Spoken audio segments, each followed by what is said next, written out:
When I opened the Senate on Monday, I repeated something Republicans have stated for months now. We need to put partisanship aside and get more bipartisan, targeted coronavirus relief out to the American people.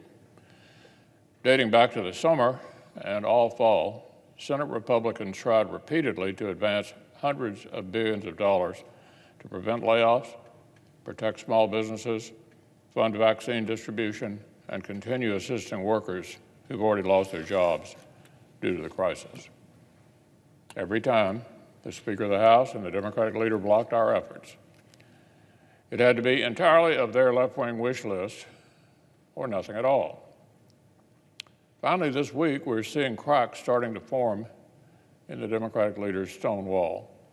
And thank goodness for the country that is finally happening. In the last several days, the Democratic leaders have signaled a new willingness to engage in good faith. And yesterday, a number of Senate Democrats proposed a different compromise. But at the risk of repeating something we all know, Mr. President, making law will require not just the Senate's approval, but also the signature of the President of the United States.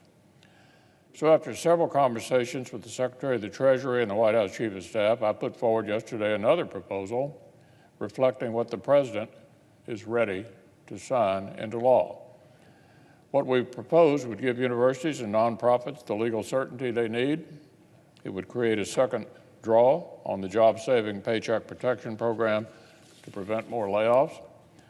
And it would extend two important emergency unemployment benefit programs that were created by the CARES Act and which will expire in December without action. These programs have been championed by our Democratic colleagues, particularly the senior senator for Virginia, and we made sure they were included in the framework.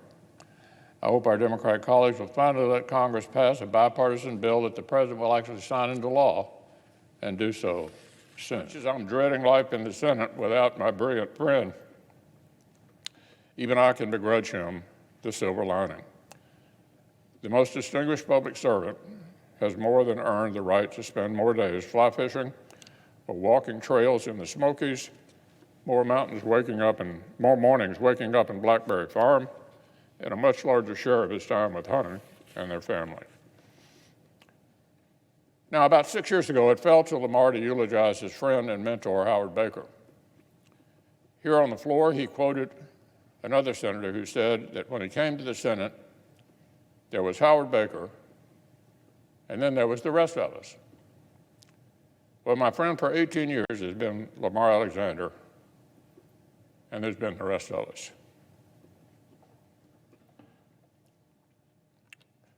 So I'm sorry that in a few more weeks,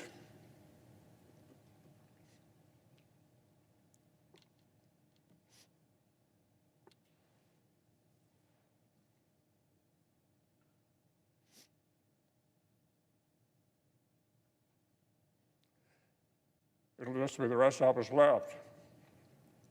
But you're leaving this body and those of us in it and the nation it exists to serve stronger and better because you were here.